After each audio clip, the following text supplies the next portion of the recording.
예, 오늘 설교 제목은 내 면류관을 빼앗지 못하게 하라라고 하는 말씀을 가지고 요한계시록 3장 10절과 11절 말씀을 가지고 함께 은혜를 나누도록 하겠습니다. 오늘 본문 11절 말씀에 보면 내가 속히 오리니 내가 가진 것을 굳게 잡아라고 말씀을 하십니다.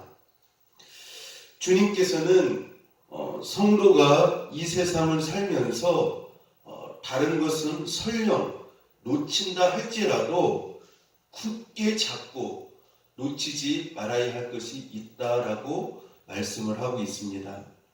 그러시면서 이것을 굳게 잡고 있어야만 내 면류관을 빼앗기지 않는다라고 말씀을 하고 계십니다. 그러면 성도는 이 세상을 살면서 굳게 잡아야만 할 것이 무엇일까요? 그것은 믿음과 사명이라고 말씀을 드릴 수가 있습니다. 여러분, 믿음은 무엇과 연결되어 있습니까? 구원이라고 하는 것과 연결되어 있습니다. 다시 말하면 믿음이 있어야만 우리가 반드시 어디를 갈 수 있습니까? 천국에 갈 수가 있습니다. 그래서 이 믿음을 우리가 꼭 잡고 있어야 돼요. 굳게 잡고 있어야만 된다라고 하는 것입니다. 그리고 여러분, 상급은 무엇과 연결되어 있습니까? 사명 무엇과 연결되어 있습니까? 상급과 연결되어져 있어요. 상급과요. 그래서 성도는요, 이 믿음과 사명을, 이 두 가지를 잘 잡고 있어야만 됩니다. 굳게 잡고 있어야만 된다라고 하는 것입니다. 그래서 첫 번째로 성도가 굳게 잡아야 할 것이 무엇이냐? 바로 이 믿음이라고 하는 것입니다. 다시 말씀드리면 예수님을 믿는 믿음이 있어야만 구원을 얻기 때문입니다. 다시 말씀드리면 믿음이 있어야만 우리가 천국에 갈 수 있다라고 하는 것입니다. 그래서 사도행전 16장 31절 말씀에 보시면 주 예수를 믿으라. 그리하면 너와 내 집이 구원을 받으리라. 이렇게 말씀을 하고 있습니다. 너와 내 집이 구원을 얻는 데 있어서 꼭 필요한 것이 있다라고 하는 것이에요. 반드시 우리가 이것을 가지고 있어야 되는데, 그것이 뭐냐? 예수님을 믿는 믿음을 가지고 있어야만 구원을 얻을 수가 있다라고 말씀을 하고 있습니다. 그래서 우리가 이 세상을 살아가면서 이 예수님을 믿는 믿음을 절대로 잃어버려서는 안 된다라고 하는 것을 말씀을 해주고 있습니다. 그래서 하나님께서 우리 인생 중에 가장 큰 복을 주셨는데, 그 큰 축복이 무엇이냐면요, 바로 믿음의 축복이에요. 믿음의 축복. 어떤 믿음입니까? 예수님을 믿는 그 믿음의 축복을 주셨다고 하는 것이죠. 그래서 이 믿음의 축복을 받음으로 말미암아 우리가 어디에 갈 수 있도록 하게 하십니까? 천국에 갈 수 있도록, 그 엄청난 그 좋은 곳에, 하나님께서 가장 최고의 그 좋은 곳으로, 그 낙원으로 믿음이라고 하는 그런 축복을 주셔서 우리로 하여금 이 천국의 그 은혜의 자리에, 축복의 자리에, 영생의 자리에 들어갈 수 있도록 해주셨다고 하는 것이죠. 그렇기 때문에 이 세상에서 최고의 축복을 받은 사람이 누구냐? 바로 믿음의 축복을 받은 자예요. 어떤 축복이요? 믿음의 축복이요. 믿음의 축복. 근데 우리가 성경에 보니까 이 믿음의 축복은요, 모든 사람의 것이 아니니라. 이렇게 말씀을 하고 있습니다. 믿음은 모든 사람의 것이 아니에요. 하나님께서 주시는 귀한 축복의 선물인데, 이 믿음의 선물을 하나님께서 아무에게나 주시지 않는다라고 말씀을 하고 있습니다. 그래서 하나님께서는 우리에게 믿음의 축복을 주셔서 예수님을 믿게 하심으로 말미암아 우리가 그 너무나도 좋은 천국에 가게 하시도록 우리에게 은혜를 주셨다라고 하는 것입니다. 그러므로 예수 믿는 사람은요, 예수님을 믿는 이 믿음을 귀하게 여겨야 돼요. 이 믿음을 귀하게 여겨야 됩니다. 그리고 이 믿음을 무엇처럼 여겨야 됩니까? 보화처럼 여겨야 돼요. 보화처럼 여겨야 돼요. 이 믿음의 축복을 절대 놓쳐서는 안 돼요. 따라서 합시다. 믿음의 축복을 절대로 놓쳐서는 안 됩니다. 굳게 잡고 있어야 돼요. 이 믿음의 축복을 굳게 끝까지 잡고 있어야만 우리가 어디에 갈 수 있는 것이에요? 천국에 갈 수 있는 것이에요. 천국에 갈 수 있는 거예요. 그래서 여러분들 이 믿음을 절대 놓치지 않기를 축복합니다. 굳게 잡으라라고 말씀을 하고 있어요. 또한 믿음은 예수님을 믿음으로 구원을 얻게 하는 중요한 기능과 더불어서 하나님의 말씀을 온전히 믿고 신뢰함으로 하나님 앞에 부르짖게 되어지면 하나님께서는 그 믿음이라고 하는 것을 통하여서 약속하신, 성경에 약속하신, 창세기부터 요한계시록까지 약속하신 그 놀라운, 그 어마어마한 그 축복들을 우리에게 어떻게 하십니까? 공급하신다라고 하는 것이죠. 그래서 우리가 이 믿음이라고 하는 이 축복을 가지고, 그 믿음의 모습을 가지고, 믿음을 굳게 잡고 그 믿음을 가지고 하나님 앞에 부르짖게 되어지면 그 믿음을 보시고 하나님께서 우리에게 어마어마한 축복을 주신다라고 하는 것이에요. 약속하신 놀라운 은혜를, 하늘의 문을 여시고 우리에게 주신다라고 하는 것이에요. 그래서 어떻게 보면 믿음은 우리 인생의 키예요. 열쇠와 같은 것이에요. 그렇기 때문에 여러분들 이 믿음을 잃어버리면 절대 안 돼요. 절대 안 됩니다. 뿐만 아니라 믿음으로 하나님의 말씀을 온전히 신뢰하고 의지하면 아무리 힘든 환경과 상황 속에서도 말씀을 통하여서 주시는 위로와 쉼과 안식과 세임을 공급받아 살게 하시고 은혜와 평강과 기쁨 가운데 거하게 하시는 그런 놀라운 축복을 우리에게 주신다라고 하는 것이에요.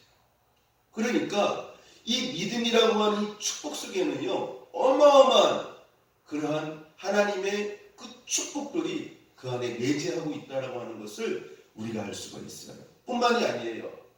우리가 믿음을 가지고 예수님 앞에 쓰게 되어지면 인생의 모든 문제들이 어떻게 하게 되어져요?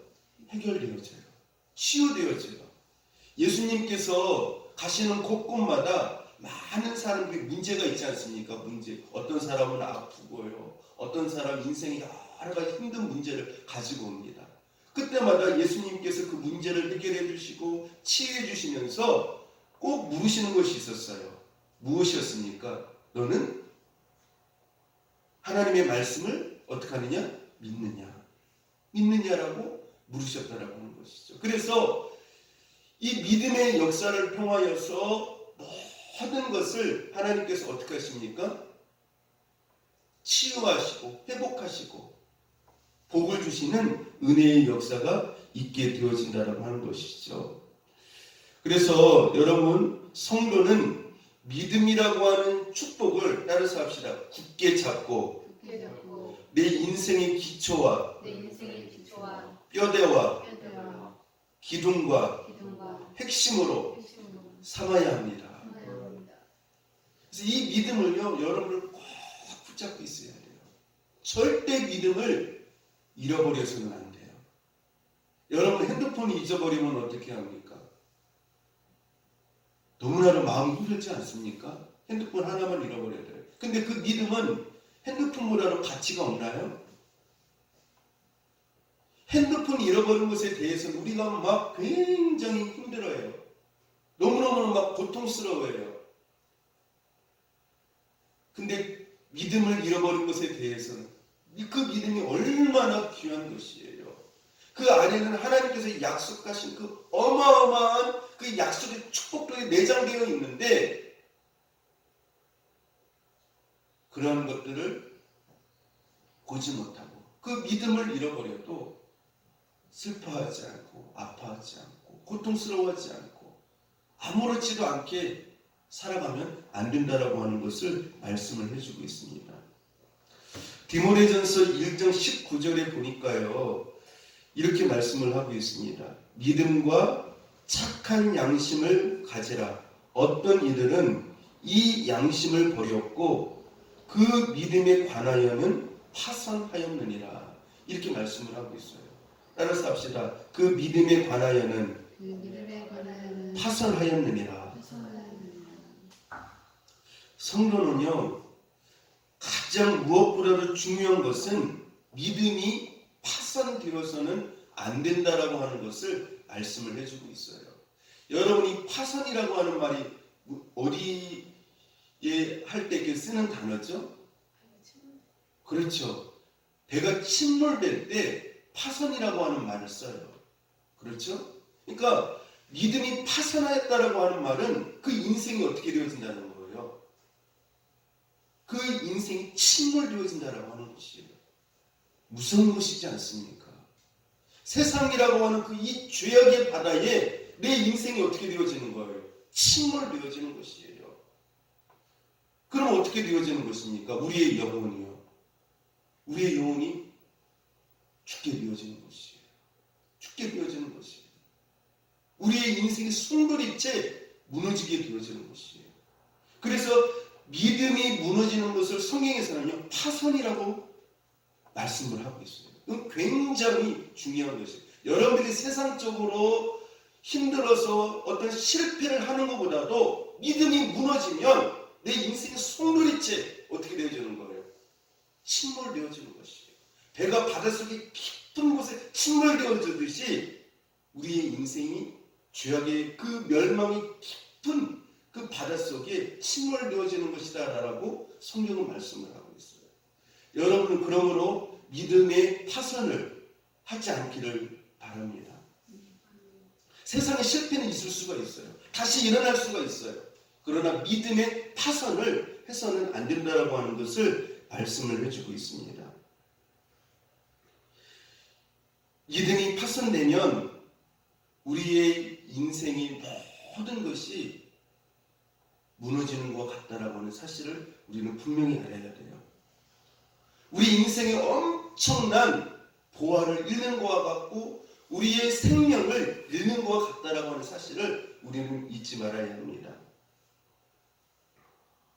그러므로 성도는 이 세상을 살아가면서 믿음이 파손되지 않도록 굳게 지키고 믿음을 굳게 잡아야 한다라고 말씀을 하고 있습니다.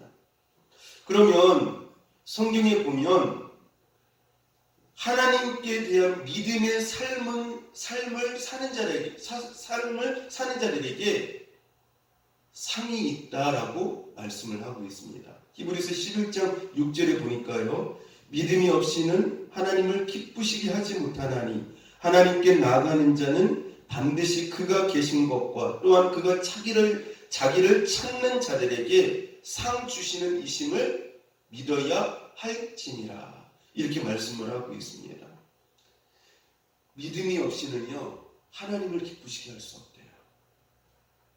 하나님을 기쁘시게 할 수 없대요. 그러면서 하나님께 나가는 자는 그가 계시는 것과 또한 그가 자기를 찾는 자들에게 반드시 무엇을 주신다고요? 상을 주신다는 거예요. 상. 다시 말씀드리면 오늘 본문식으로 바꾸면 면류관을 주신다라고 하는 말씀입니다. 자, 그렇다면 여러분들 내가 믿음이 있는 건가 없는 건가를 무엇을 통해서 알 수 있을까요? 내가 믿음의 사람인가? 믿음이 적은 사람인가? 아니면 없는 사람인가? 그것을 증명할 수 있는 그것이 무엇일까요? 물론 여러 가지로 그 사람의 믿음이 있는가 없는가를 파악할 수가 있어요. 근데 오늘 성경 말씀에 오늘 우리가 읽은 성경 본문 말씀에 보면은 주님께서 이런 말씀을 하십니다. 10절 초반절에 뭐라고 말씀을 하고 있냐면요. 따라서 해봅시다. 내가 나의 인내의 말씀을 지켰은즉. 나의 어떤 말씀을 지켰은지라고 말씀하고 있습니까? 인내의 말씀. 하나님의 말씀을 가리켜서요. 인내의 말씀이라고 있어요. 인내의 말씀. 그렇죠? 이게 무엇을 의미하는 걸까요? 왜 하나님의 말씀을 가리켜서 인내의 말씀이라고 말씀을 하고 있을까요? 여러분들, 우리가 신앙생활을 하다가 보면은 자기가 처하고 있는 상황이 너무나도 힘들고 오랜 시간 동안 하나님의 약속이 더딘 것처럼, 잘 응답이 안 되어지는 것처럼 보여질 때가 참 많아요. 답답하고 힘들고 어렵고 그렇지 않습니까? 왜 하나님께서 왜 이렇게 역사해 주시지 않는 것이지? 왜 이렇게 응답해 주시지 않는 것이지? 여러분들, 하나님께서 아브라함에게 자식을 약속하시고 몇 년 만에 주셨어요? 예? 몇 년 만에 주셨습니까? 예? 하나님께서 아브라함에게 자식을 주신다고 약속하셨잖아요. 75세예요. 몇 세에 주셨습니까? 100세에 주셨어요. 그럼 몇 년 걸린 겁니까? 25년이 걸린 거예요. 여러분들, 하나님께서 그 가나안 땅을 이스라엘 백성들에게 약속하시고 몇 년 만에 주셨습니까? 40년 만에 주셨어요. 그렇죠? 40년 만에 주셨어요.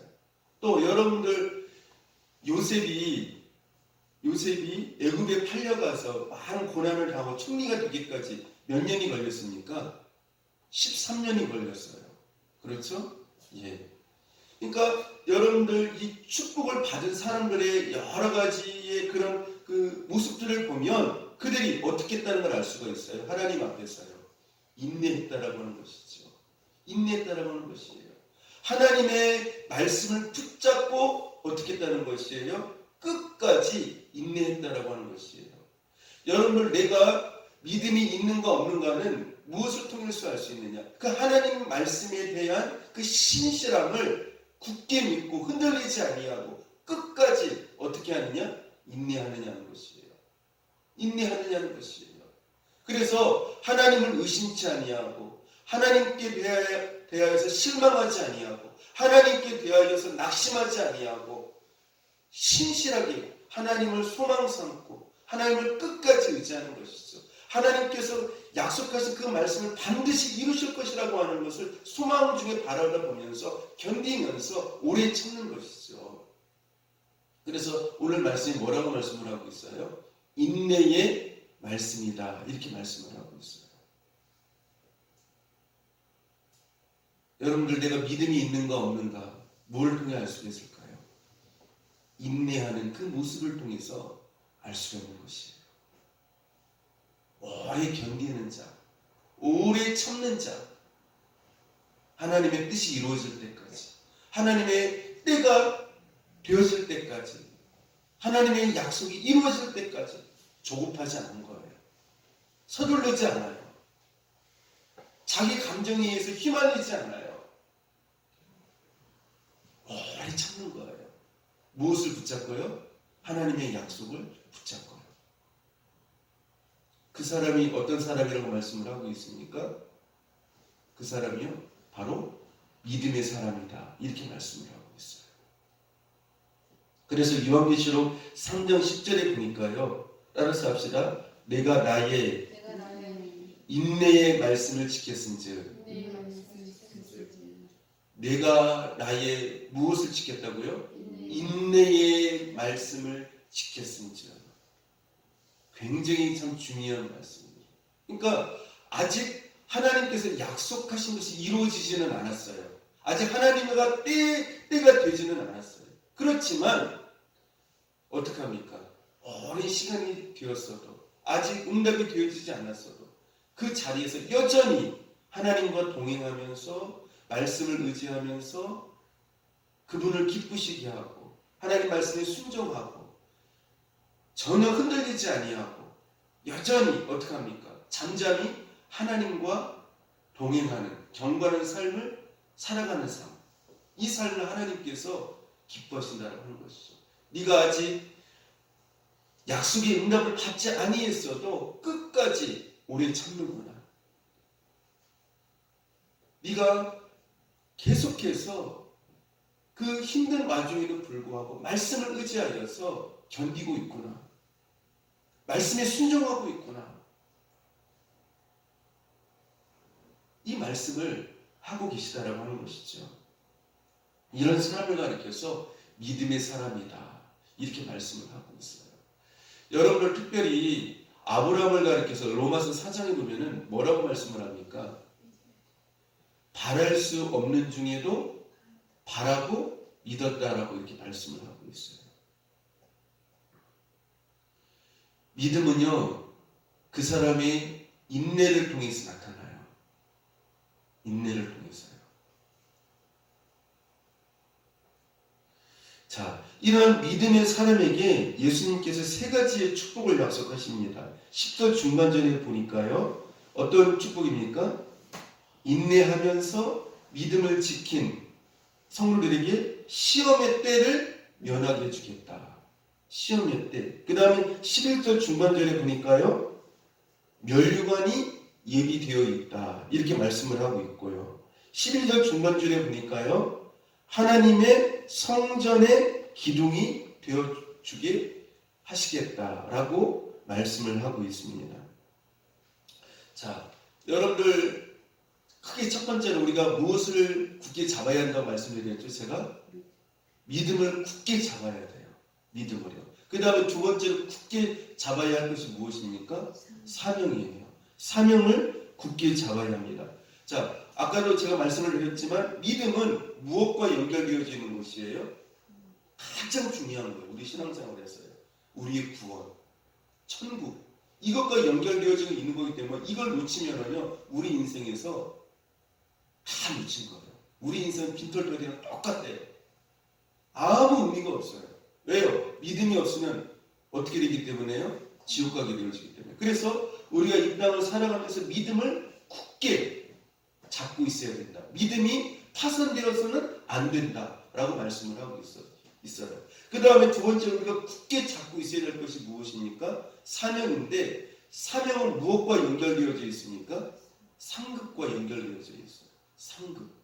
그렇죠? 그래서 구원과 상급, 이 두 가지가 연결되어져 있기 때문에 이 믿음과 사명을 우리가 막 붙잡고 있어야 돼요.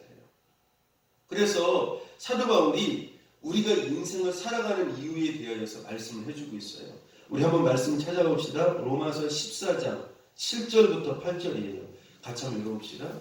로마서 14장 7절부터 8절 말씀 한번 찾아봅시다. 굉장히 중요한 말씀이에요. 로마서 14장 7절부터 8절 다 찾으셨죠? 예, 같이 한번 읽어봅시다. 시작. 우리 중에 누구든지 자기를 위하여 사는 자가 없고 자기를 위하여 죽는 자도 없도다. 우리가 살아도 주를 위하여 살고 죽어도 주를 위하여 죽나니 그러므로 사나 죽으나 우리가 주의 것이로다. 아멘. 우리 중에 누구든지 누구를 위하여 사는 자가 없다고요? 자기를 위하여 사는 자가 없다. 그렇죠? 그리고 자기를 위하여 죽는 자도 없다. 우리가 살아도 주를 위하여 살고 죽어도 주를 위하여 죽나니 그러므로 사나 죽으나 우리가 주의 것이로다. 그러니까 성경은 우리가 살아가는 이유가 자기를 위해서 살아가는 존재가 아니라는 것이에요.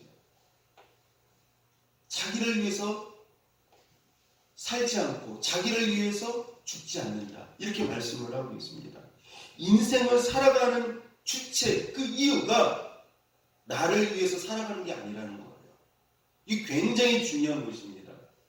따라서 합시다. 인생은 나를 위하여 살아가는 이유와 목적이 아닙니다. 누구를 위해서 사는 거예요? 살아도 주를 위하여, 죽어도 주를 위하여. 자, 그러면 여러분들 왜 우리가 우리 자신을 위하여서, 나 자신을 위하여서 살지 않는 것일까요? 사도 바울이 이렇게 고백을 했잖아요.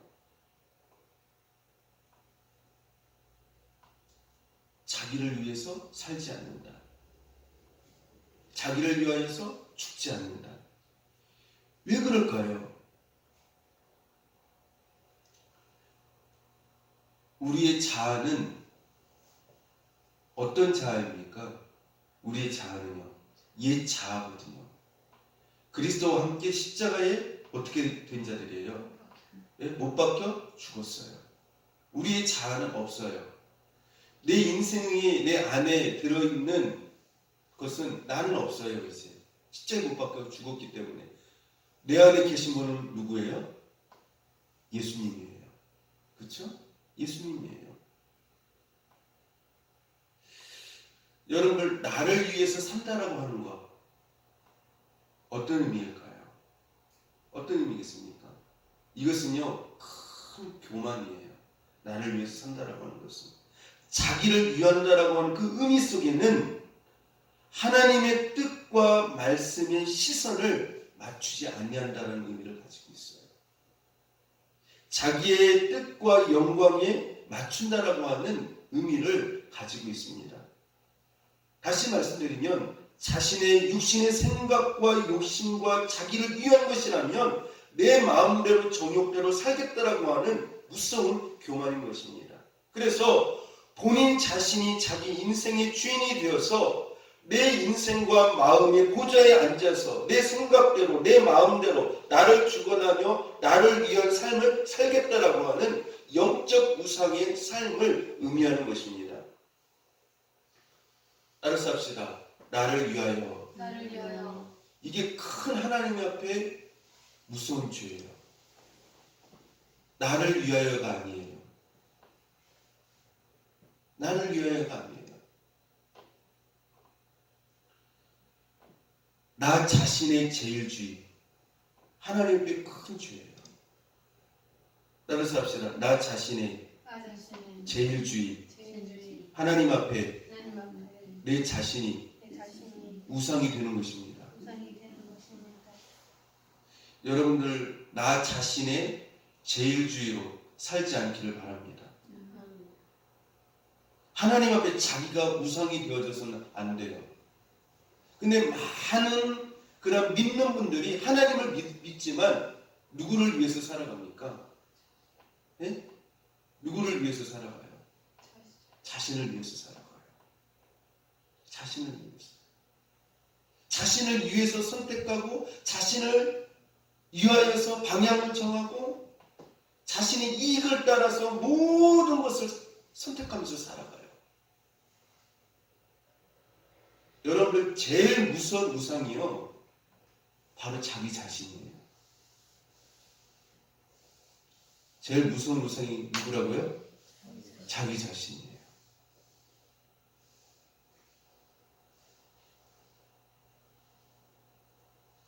성도는 나를 위하여 살지 않고 나를 위하여 죽지 않습니다. 따라서 합시다. 살아도 주를 위하여 살고 죽어도 주를 위하여 죽습니다. 그러니까 우리의 초점은요, 내가 축복을 받느냐, 형통하냐, 잘 되어지느냐, 거기에 의미를 두지 않아요. 우리의 인생의 모든 초점은요, 어디에 있습니까? 주를 위하여.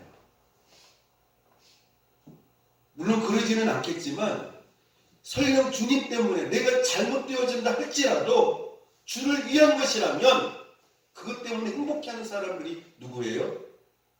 예수 믿는 사람이에요. 여러분들, 사드락과 메삭과 그 아벳느고가 풀무불에 들어갈 수밖에 없었잖아요.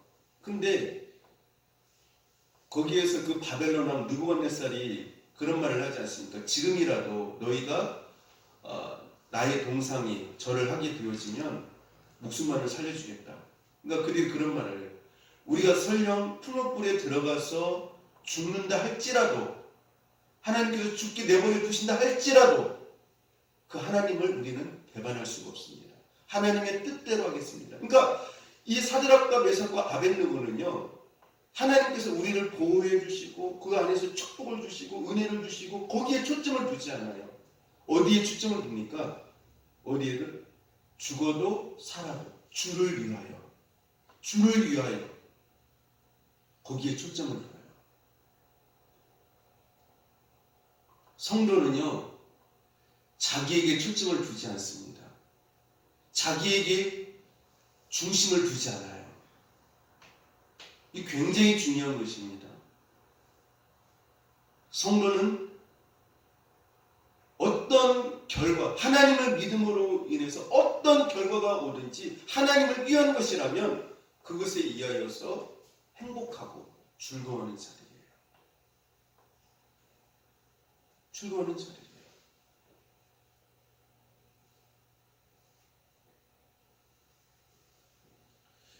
하나님의 영광과 하나님의 기쁨, 하나님의 뜻에 초점이 있습니다.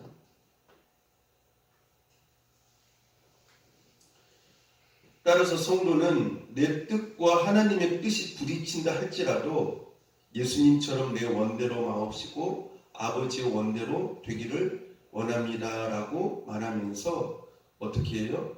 하나님 앞에 순종의 방향으로 나가는 자들이에요. 오로지 무엇입니까? 하나님의 뜻과 주님을 위해서예요. 주님을 위하여.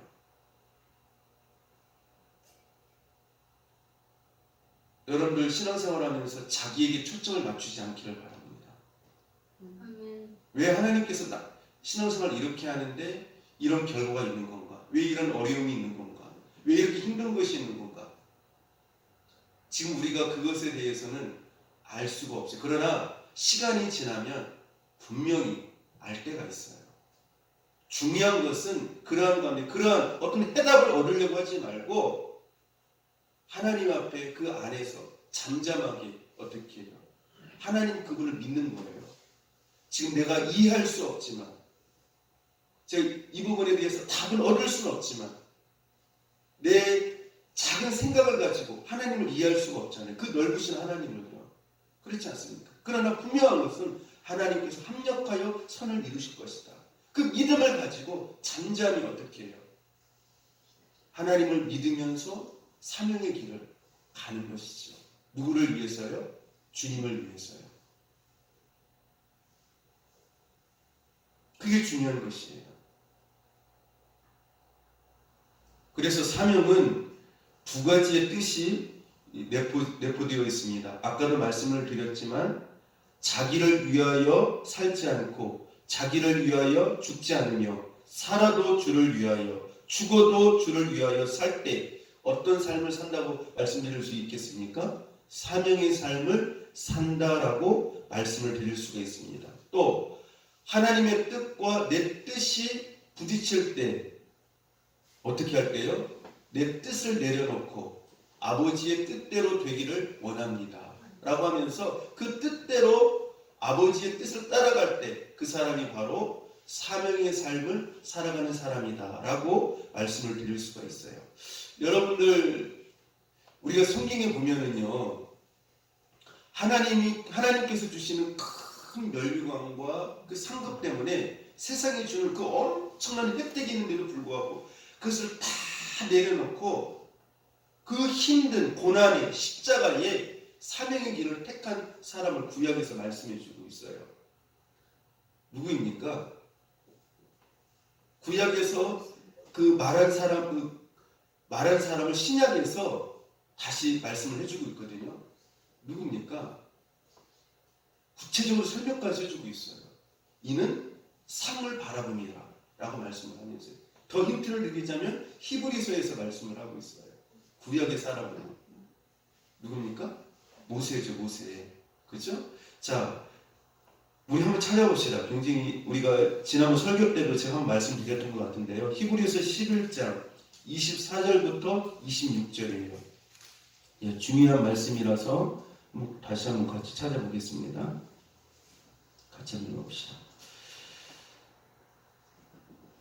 자, 읽어봅시다. 자, 시작. 믿음으로 모세는 장성하여 바로의 공주의 아들이라 칭함 받기를 어떻게 하고요? 거절하고 도리어 하나님의 백성과 함께 무엇 받기를요? 고난 받기를 잠시 죄악의 낙을 누리는 것보다 더 좋아하고 또 그다음에 뭡니까? 그리스도를 위하여 받는 무엇을요? 수모를 애굽의 모든 보화보다 큰 재물로 여겼으니 이는 무엇을 바라봄이라? 상 주심을 바라봄이라. 이렇게 말씀을 하고 있어요.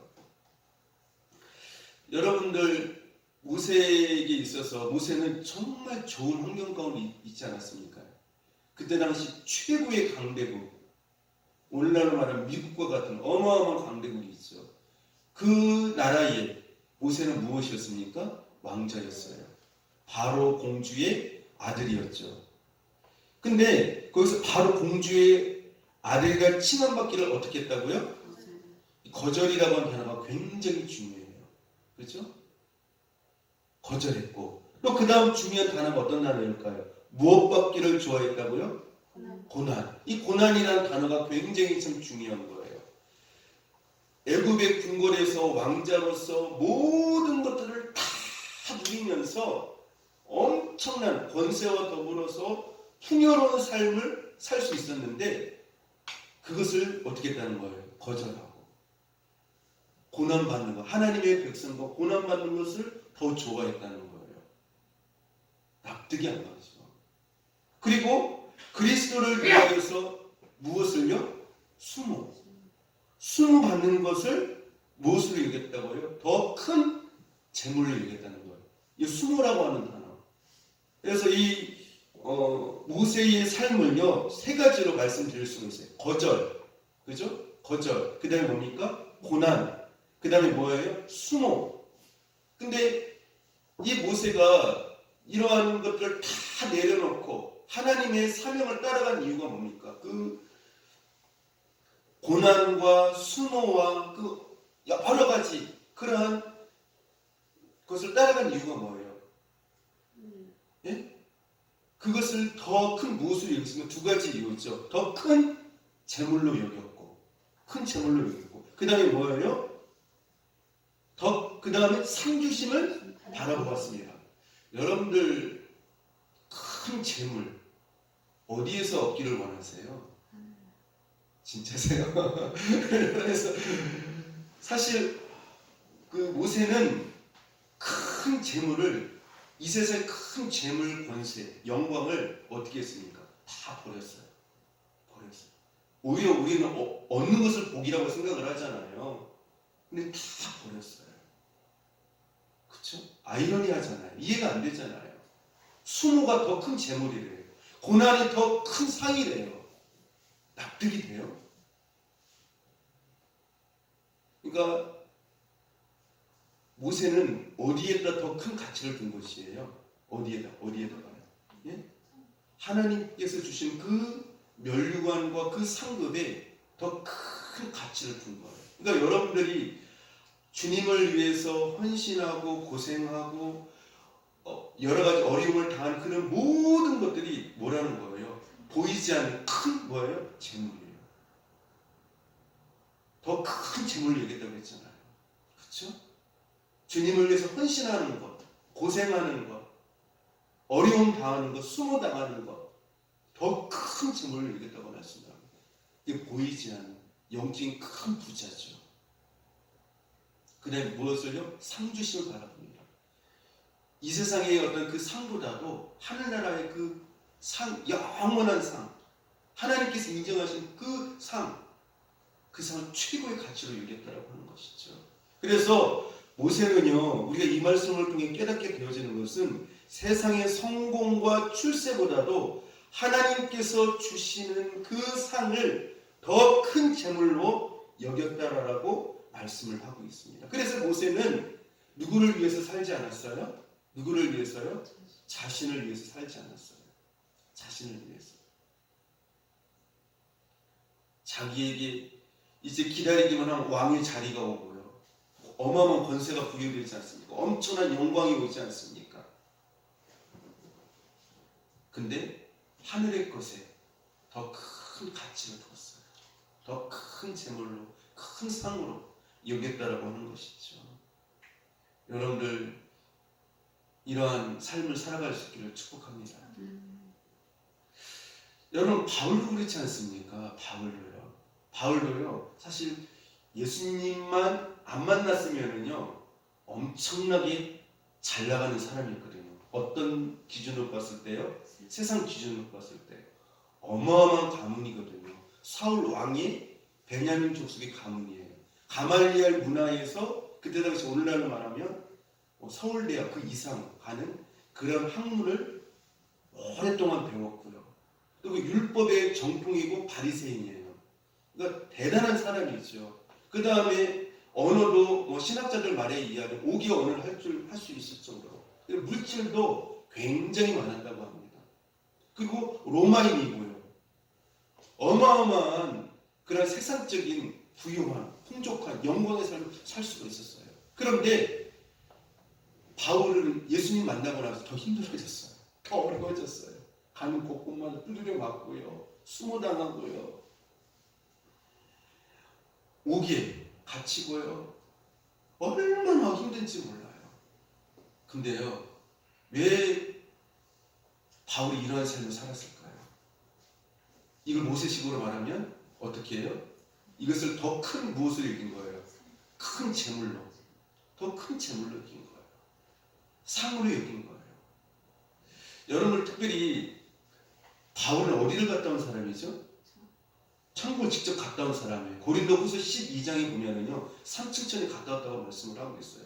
그러니까 근데 그 삼층천에 갔다 와서 바울이 뭐라고 말합니까? 말로 형언할 수 없다라고 말을 해요. 더 이상 말을 하지 않아요. 그러니까 여러분들 거기에서 멸관을 받은 사람들을 바울이 받겠어요, 안 받겠어요?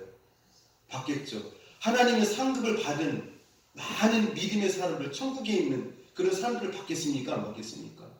받겠죠. 멸류관과 상급을 받은 그 많은 천국에 있는 그러한 성도를 보니까 이 세상에 있는 것과는 비교할 수가 없어요. 아무것도 아니에요. 똥과 같아요. 배설물과 같다고 이렇게 말씀하고 있지 않습니까? 그러니까 사도 바울이요, 내가 내 인생을 어떻게 사는 것이 정말 가치가 있고 의미가 있고 정말 하나님께 영광이고 나를 위한 것인가? 그것은 무엇을 따라가는 것이었습니까? 사명을 따라가는 것이었죠. 그러니까 사도 바울은요, 직접 하늘나라에서 하나님의 주신 그 멸류관과 상급을 보았기 때문에 모든 것을 배설물로 여길 수가 있었고 하나님 앞에 영광을 돌리는 그런 삶을 살 수가 있었다라고 하는 것입니다. 여러분들 하나님 앞에 후회 없는 삶을 사시기를 바랍니다. 자신이 만족하는 삶의 목적을 두어서는 안 돼요.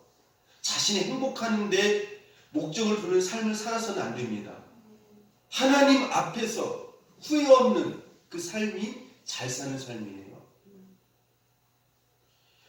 성도의 삶의 목적은요, 따라서 합시다. 세상 성공이, 세상 행복이 목적이 되어서는 안 됩니다.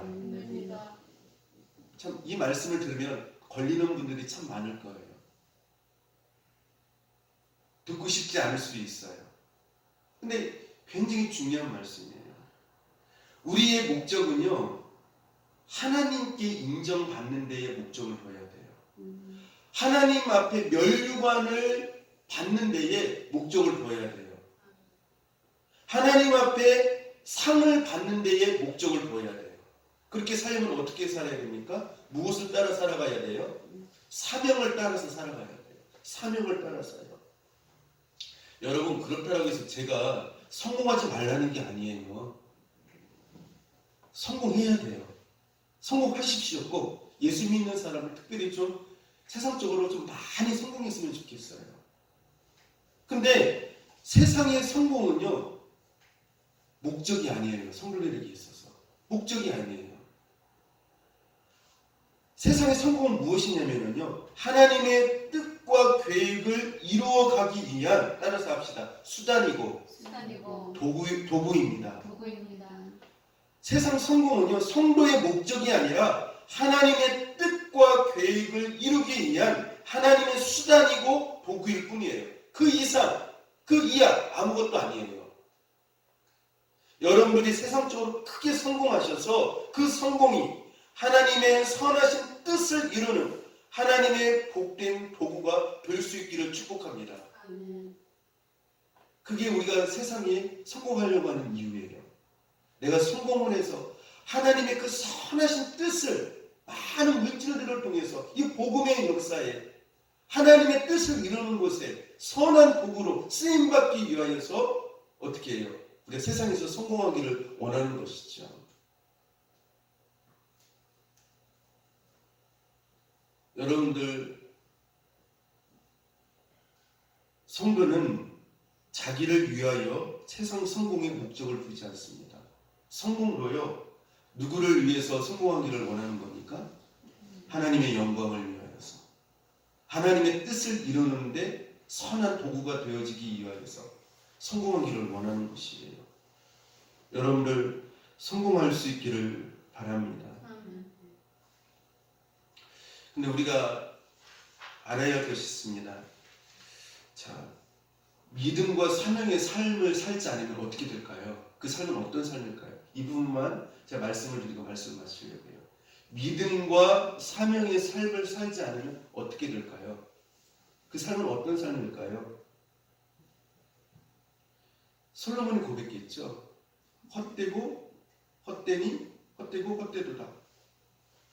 속빈 강정과 같은 껍데기만 남은 알맹이 없는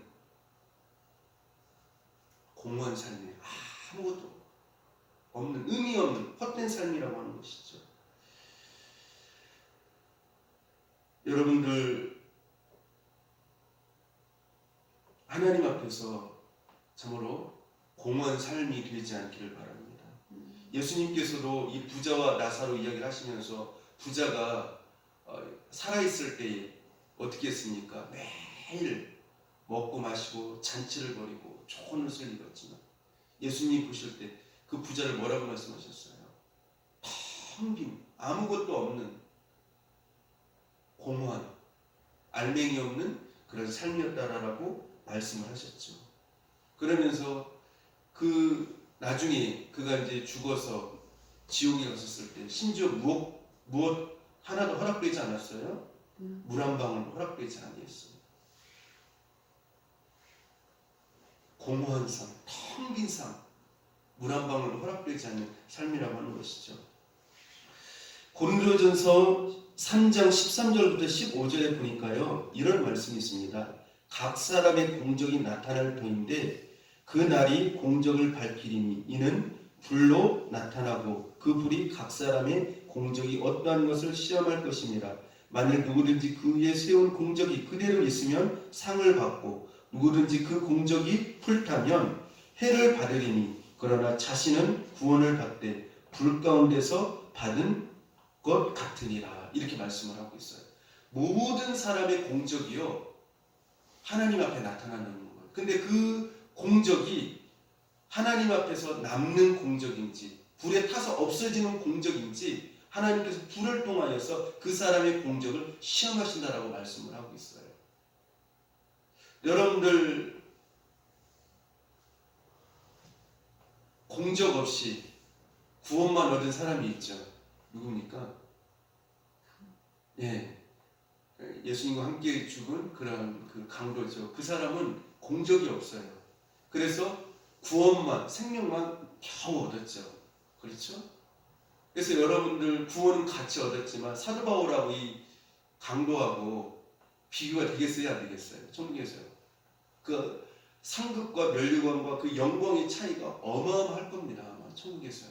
그렇지 않겠습니까? 근데 하나님께서 그 공적을 불로 시험해 보신다는 거예요. 그러니까 타는 공적은 누구를 위한 공적이었습니까? 공적이었겠습니까? 자신과 세상을 위한 공적이었겠죠. 그렇죠? 예를 들자면 바리새인들이 금식하고 이웃을 하는데 어디 앞에서 합니까? 막 구제하는데 그게 어떤 거예요? 주님께서 불로 시험하실 때 그게 바로 타는 공적이에요. 이미 그들은 상을 받았거든요. 그러니까 그들에게는 상급이 없어요. 멸관이 없어요. 의에 멸관이 없어요. 그러나 사도 바울과 같이 예수님과 같이 말씀 안에서 그 좁은 길, 협착한 길을 끊임없이 그것을 무엇으로 삼고요? 큰 재물로 여기고 상급으로 여기면서 끝까지 그 협착한 길을 갔던 그 사람들에게는 무엇이었습니까? 하나님께서 말씀하신 엄청난 공적이 됨으로 말미암아 멸관이 예비되어 있다라고 하는 것이죠. 그래서 여러분들 세상적인 욕심은 갖지 말아야겠지만 영적인 욕심은 좀 많이 가지세요. 그것도 양보하실래요? 빼앗지 말라고 했는데, 빼앗기지 말라고 했는데, 영적인 욕심은 굉장히 참 중요한 것 같아요. 근데 그 영적인 욕심이 무엇으로 나타납니까? 하나님 앞에 선으로, 사람 앞에 선으로, 그렇죠? 말씀 앞에 헌신으로, 봉사로, 그 협착한 고난의 길, 수모의 길, 그게 바로 이제 영적인 욕심이거든요.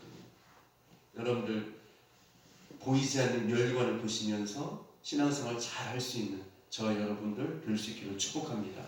기도하겠습니다. 하나님 아버지, 은혜와 사랑을 감사드립니다.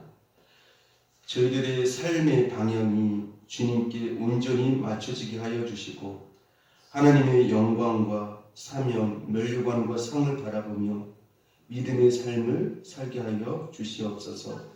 예수님 이름으로 기도합니다. 아멘.